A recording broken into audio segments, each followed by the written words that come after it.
Vamos entender essa crise diplomática entre Brasil e Israel, né? Ontem, durante o programa, falávamos aqui da resposta de Israel, que declarou Lula persona non grata, e além disso, chamou o embaixador para uma reunião no Museu do Holocausto, o que foi visto pelo governo brasileiro como uma afronta aí ao país. E aí, qual foi a resposta do governo brasileiro? Lula chamou o embaixador brasileiro em Israel, Frederico Meyer, de volta para Brasília. E isso é uma ação que é considerada muito importante e um sinal ao outro país, né? A decisão foi tomada depois dessa reprimenda aí, incomum das autoridades israelenses à diplomacia. A avaliação é de que Meyer foi humilhado ao ser advertido no memorial do Holocausto com declarações de que Lula é persona não grata. Normalmente, esse tipo de advertência ocorre na sede da chancelaria, mas eles chamaram o embaixador para ir no Museu do Holocausto, no Memorial do Holocausto. E imediatamente depois, Lula chamou o embaixador de volta. Ele deve desembarcar no Brasil ainda hoje. Vamos lá, Josias, começo com você. Nessa escalada da crise entre Brasil e Israel, qual é o grau que estamos, né? Em que grau estamos? Como é que você avalia essa resposta do Brasil à atitude de Israel? A resposta do Brasil à alegação no Palácio do Planalto é de que a reação de Israel, que considerou o Lula persona non grata, que humilhou o embaixador do Brasil em Tel Aviv, com esse encontro esquisito, né, no Museu do Holocausto, onde deveria ocorrer a portas fechadas, na chancelaria, tudo isso teria impedido o governo brasileiro de ter uma reação de revisão daquela posição do Lula, que no domingo tinha comparado o excesso de cadáveres na faixa de Gaza ao Holocausto, né? E agora, tudo isso é muito pouco para justificar que o governo brasileiro tenha dobrado a aposta, porque na prática foi o que ocorreu. O Lula, diante da percepção, e essa percepção é muito nítida no Itamaraty, de que houve um erro do presidente brasileiro ao encostar Hitler e o Holocausto ali na faixa de Gaza, toda a legitimidade da posição brasileira, que vinha questionando adequadamente a, a mortandade de palestinos na faixa de Gaza, condenando isso, ao mesmo tempo em que condenava o ataque terrorista do Hamas, e defendia um cessar-fogo e a solução tradicional, histórica, que é defendida pelos que enxergam o conflito no Oriente Médio com bom senso, a solução dos dois Estados. Então, a posição brasileira estava muito acomodada, solidificada, e o Lula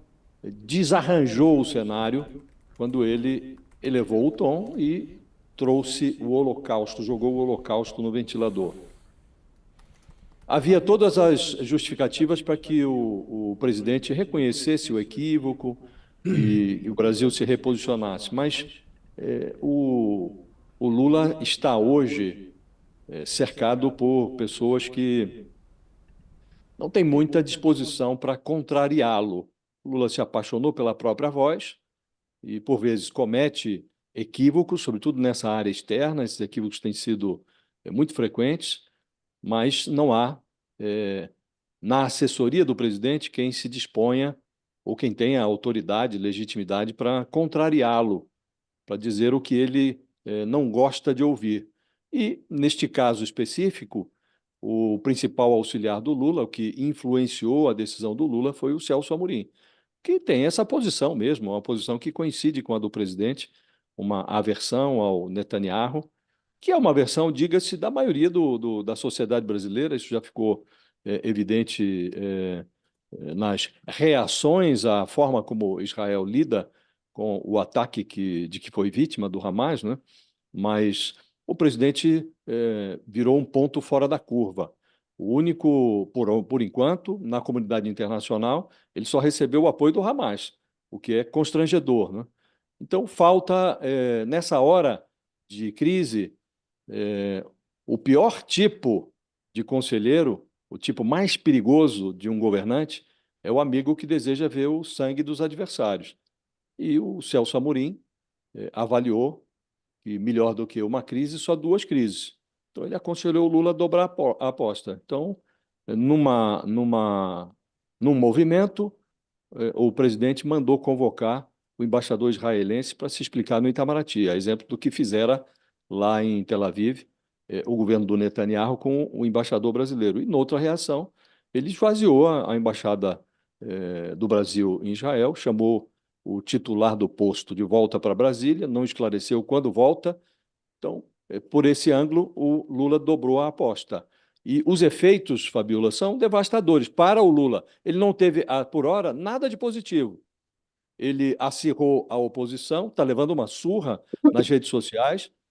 Uma pesquisa da Quest mostrou que 90% das reações nas redes sociais são contrárias ao Lula, e isso decorre, evidentemente, de uma mobilização da máquina bolsonarista, da milícia bolsonarista nas redes sociais. Então, o Bolsonaro, que estava no córner, tendo que responder pela tentativa de golpe, agora a sua milícia está deixando o Lula no córner por conta desse deslize verbal do presidente.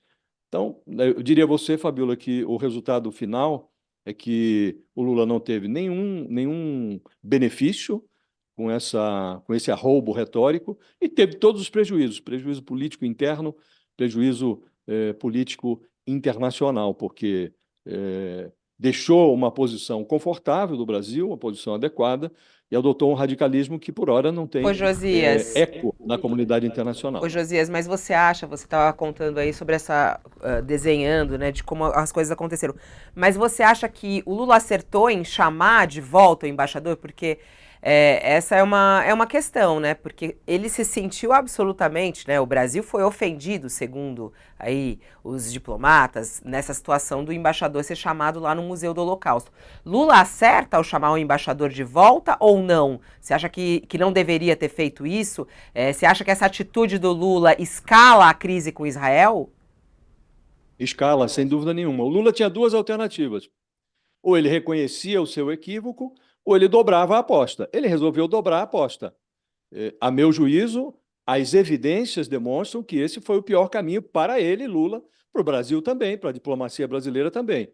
Então, ele poderia ter respondido ao gesto do governo israelense com a convocação do embaixador de Israel no Brasil para se explicar ao Itamaraty. Então, ficaria na mesma proporção. A Tel Aviv chamou o embaixador brasileiro, então tá bem, nós aqui, numa reciprocidade diplomática, numa resposta equivalente, chamaríamos também, diante dessa opção do Lula por não dar o braço a torcer, ele poderia ter chamado, determinado que o Itamaraty chamasse, como chamou, o embaixador de Israel no Brasil. Então ficaria do mesmo tamanho, mas ele fez mais do que isso. Ele mandou vir de volta o embaixador brasileiro em Israel. E não explicou, não disse quando o embaixador retorna. Então, na diplomacia, você tem gradações. Então, primeiro, você convoca o embaixador estrangeiro no seu país. Se você está insatisfeito com essa reprimenda, você convoca o seu embaixador no país estrangeiro. Insatisfeito ainda, você escala um pouco mais e rompe relações, declara, como Israel declarou, que o Lula é persona non grata. Então, são gradações que a diplomacia permite para uma resposta. Acho que o Lula resolveu dobrar a aposta. Ele poderia ter optado pelo caminho de dar o braço a torcer e reconhecer o equívoco. Ao dobrar a aposta, ele adotou um caminho sem volta. E isso tem causado prejuízos grandes a ele, prejuízos políticos, prejuízos diplomáticos. E o Lula não está falando por ele está falando como presidente do Brasil. E ele retirou o Itamaraty da sua rota e colocou numa rota que é uma rota perigosa, isolou o Brasil num assunto que o Brasil estava numa posição muito adequada. E agora tem esse G20 aí, sobre o qual falaremos daqui a pouco. O Brasil ficou deslocado nessa reunião É. do G20, em prejuízo até das posições do Lula. Tem repercussão sobre o G20. Eu queria muito ouvir o Sakamoto, porque tem gente que diverge um pouco do pensamento do Josias nesse sentido, de achar que essa chamada do embaixador aqui para o Brasil foi uma atitude positiva do Lula nesse sentido de falar, peraí, não é assim que você vai humilhar um embaixador brasileiro, né, na situação que aconteceu ontem com o Meyer lá. Eu queria te ouvir, Sakamoto, o que você acha? Você acha que Lula acerta ao chamar o embaixador para cá? Que impacto isso tem? Eu divido um pouquinho do Josias, né? Eu acho, é claro, que o Lula poderia, um cenário maior, para o Lula teria sido muito melhor ter usado expressões como, olha, Israel está cometendo genocídio, Israel está cometendo uma limpeza étnica, Israel está cometendo uma chacina, um massacre, crime de guerra, crime contra a humanidade. Ele poderia ter citado tudo isso, falar que é uma matança igual, sabe? Que tudo isso, né? O problema é que ele acabou usando um termo, né? Como a gente já discutiu aqui no News ontem, que é meio que a gente pode até entrar num debate sobre isso com mais tempo, né? Mas é um termo que quando você usa, você gera mais debate sobre o termo do que propriamente dito sobre o que a pessoa quis dizer, que é a questão do Holocausto ou mesmo Hitler, né? Então, só que o que acontece exatamente nessa questão da chamada do embaixador é que eu tinha conversado com o pessoal do Planalto e o pessoal ficou extremamente incomodado com o fato da impressão de que, além de ter chamado o embaixador brasileiro para uma reprimenda pública no Memorial do Holocausto, né, um puxão de orelha, como se fosse um puxão de orelha de uma criança, né? Também o pessoal sentiu que o governo do Benjamin Netanyahu tinha eles prepararam uma arapuca uma arapuca muito maior do que aquela que foi vista, simplesmente no Memorial do Holocausto. Um dos elementos foi o fato, inclusive, do representante, né, da chancelaria israelense ter usado um microfone de transmissão na lapela, né, que é bastante usado por YouTubers, né, por pessoal que vai fazer transmissão online, né, que vai fazer broadcasting. Ou seja, havia toda uma coisa combinada para que aquele momento se transformasse num produto digital e fosse utilizado pelo gabinete de Benjamin Netanyahu. É por isso que o pessoal coloca que a questão não foi a crítica.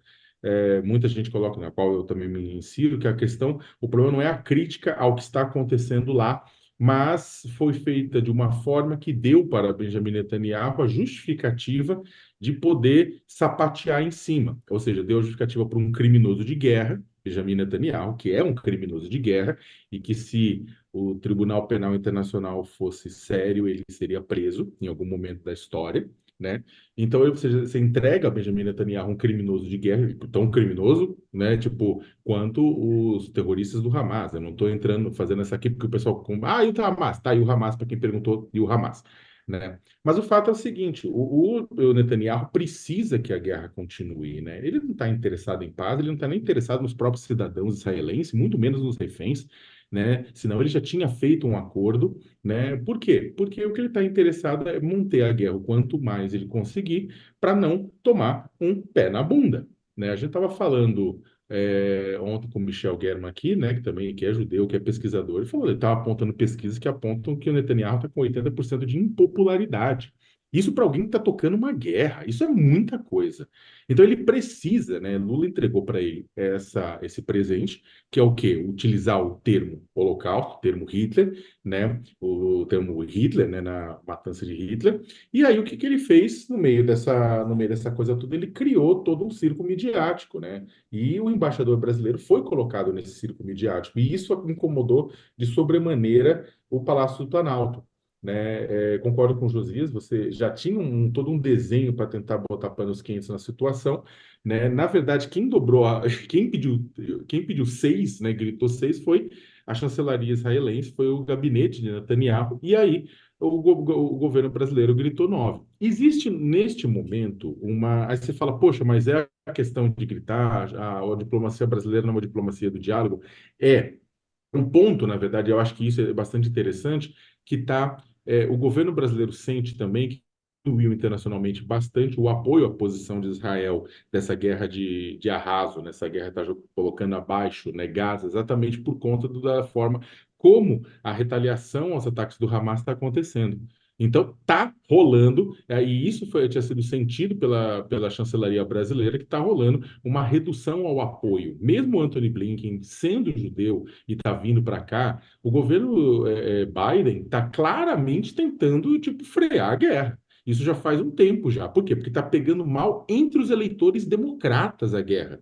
Antes estava querendo conquistar os eleitores republicanos, agora está pegando mal entre os eleitores democratas. Na França está pegando muito mal a guerra, na Alemanha está pegando mal a guerra, na Inglaterra está pegando mal a guerra. E existe um grupo de países na qual, eu não estou nem entrando no mérito se é democrata ou não, só para terminar, que o Brasil também é parceiro, que tem uma visão diferente sobre a guerra. Rússia, China, entre outros países, né, que também são populosos e tem uma visão diferente da guerra. Né? Essa visão da guerra que a gente tem aqui, que chega na mídia internacional, é o Atlântico Norte. Né? O resto tem um resto do mundo que tem uma visão bastante crítica à posição Netanyahu. Né? Então, é um ponto que é o seguinte: o Lula vai, né, escala, né, ele viu a escalada de Israel, escala.